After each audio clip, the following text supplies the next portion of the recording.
You play an essential role in building an inclusive culture at LS & Co. Your actions and the way you communicate with your colleagues and our consumers are what makes them feel welcome and valued.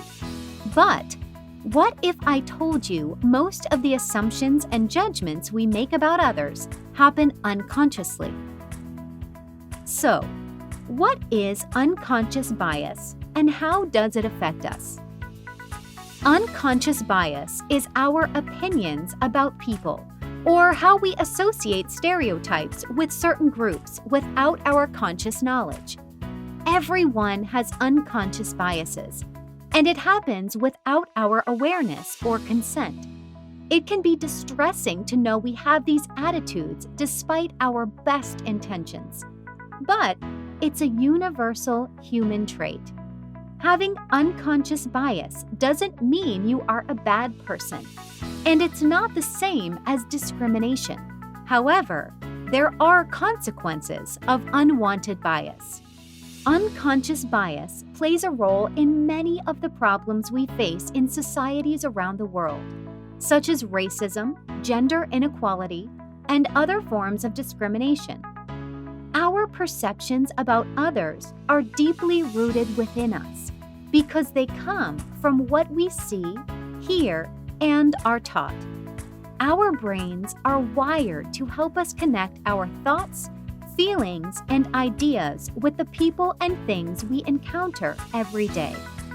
Sometimes, despite our best intentions, we associate negative stereotypes with certain groups of people, and we don't even know we are doing it.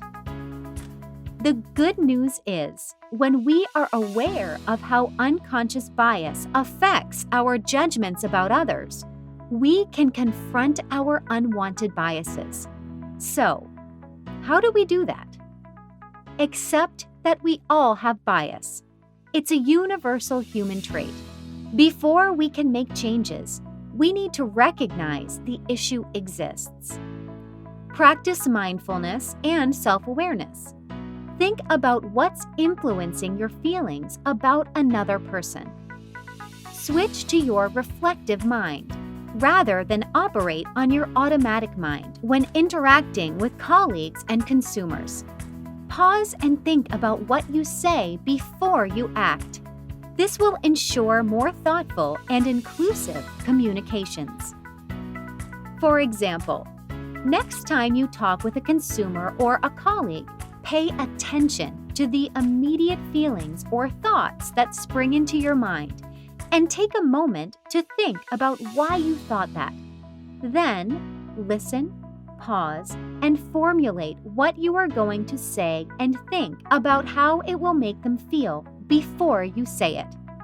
These behaviors go a long way to make others feel valued and appreciated. Although unconscious bias is part of human nature, it's not always helpful. In fact, it can be harmful. Think about where your assumptions and perceptions about others come from. Then practice self-awareness and reflection. The first step is having an awareness of our own biases. When we accept that it's part of how we make judgments about others' character, potential, or abilities, we have the power to make changes.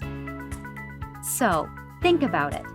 How has unconscious bias impacted you?